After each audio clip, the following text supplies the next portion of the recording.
Toute ma vie, en fait, j'ai été un grand voyageur.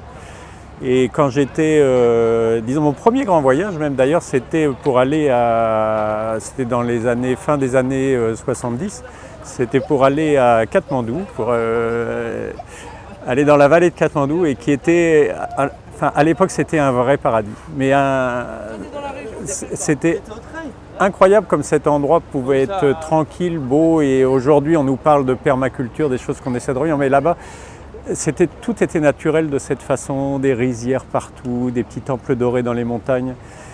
Donc, vision de paradis que j'ai toujours gardée, mais peut-être 10 ans, 15 ans plus tard, je suis retourné à Katmandou. Et là, Katmandou, c'était entièrement... La vallée était complètement polluée, on n'arrivait plus à voir les montagnes, il y avait des voitures partout, des constructions n'importe comment partout. Et ça, on a commencé à se dire, avec ma femme, donc on a fait tous ces voyages, on s'est dit, mais oh là là, mais il y a des gros problèmes qui sont en train de se passer. C'est quelque chose qu'on a vu après sur toute... Enfin, globalement, quand vous retournez à un endroit où vous êtes allé une dizaine d'années avant, eh ben, voilà ce que vous voyez.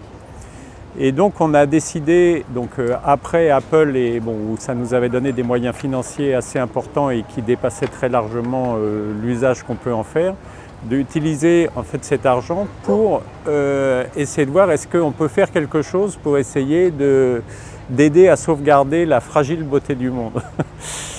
Et donc c'est la Fondation Iris qu'on a créée et qui nous a... Et depuis, on essaye en fait autant qu'on peut d'aider des associations qui justement essaient de préserver l'environnement d'une manière ou d'une autre. Un des premiers projets qu'on a aidé avec cette fondation, justement, c'est on a aidé l'UNESCO autour de tout ce qui est les sites de World Heritage du patrimoine mondial, où l'idée du patrimoine mondial, des sites du patrimoine mondial, c'est d'essayer de préserver en fait des merveilles de l'humanité, qu'elles soient naturelles ou culturelles. Et ce qu'on n'a pas vu au départ, c'est qu'en faisant ça, en fait, on introduisait un autre problème.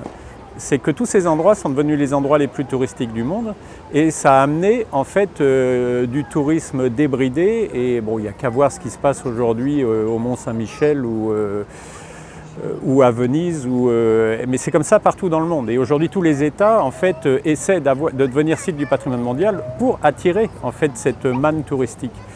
Et donc le premier projet qu'on avait aidé pour l'UNESCO, c'était de les aider dans leur programme de tourisme responsable. Donc on les a aidés financièrement pour ça, pour arriver à créer des guides pour les responsables de sites, pour faire les choses d'une façon durable. Parce que sinon, ça peut... Enfin, on a vu les désastres partout, hein, que ce soit Katmandou, mais c'est les hôtels qui arrivent, les gros hôtels qui arrivent et qui envahissent tout le site ou ce genre de choses. Et donc c'est ça qui nous... Enfin, on était sensibilisés par nos propres voyages et maintenant par la Fondation, on essaie d'agir dans cette direction.